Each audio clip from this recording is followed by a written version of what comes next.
Hi everyone, here is a example of the screencast that I would like you to make, and this is the graphing calculator that comes with the Holt textbook that I gave you the link for.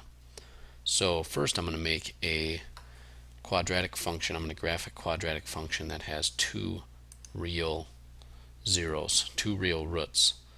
So I'm just going to make one up here, 2x squared plus 3x minus 4. And how I'm going to find the roots or the zeros, same thing, is that's when the graph crosses the x-axis. So the roots are going to be when that graph crosses this x-axis, and if the point is on the x-axis, that means that the y value is 0. So essentially they're the x-intercepts where the y value is 0. So I'm going to graph the function I want to graph and y equals 0 as well. And where that intersects is essentially going to be the x-intercepts, which are your zeros or your roots. So I'll hit graph, and you should see here that this opens up and it has two real roots, somewhere close to 1 and somewhere just past -2. I'm not sure why this green line does not come in, probably because it doubles as the x-axis, but technically there should be a green line that goes through here as the line y equals 0. So what I'm going to do to find these exact points is I'm going to go up to intersection, and I'm going to select these two lines that I graphed, and I'll click find intersection points.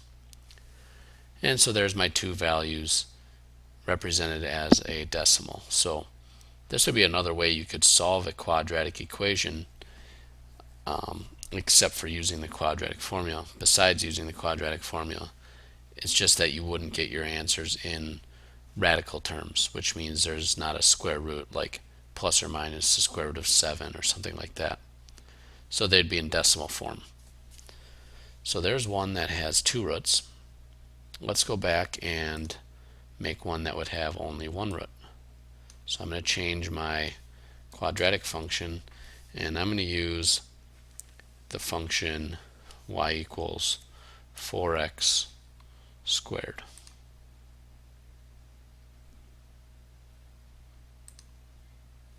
And you'll see this has only one root. Its vertex is the only place that touches the x-axis. So if I go and check the intersection just to be sure here, the only root I should find is 0, 0, and that is the case. So there's a function where there is no b values, there's no c value even, and I don't have any 0 other than just the 1, which is the vertex.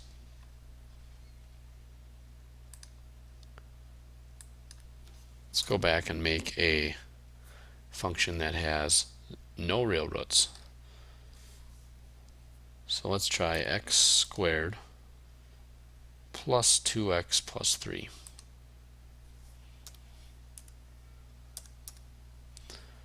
And you'll see if I graph this one, this is going to open up and it's going to go increasing forever as it goes to the right and to the left, and it's never ever going to cross this x-axis. So there are no x-intercepts.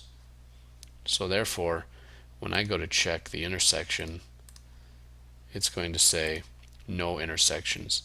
That means this function has no real roots. So if you were to solve this using the quadratic formula, you would have an I for imaginary root in your solution. So there's a quick demo of what I expect you to do, and again, choose your own functions, play around with the graphing calculator a little bit, and just get a feel for how you can create two solutions, one solution, or 0 solutions.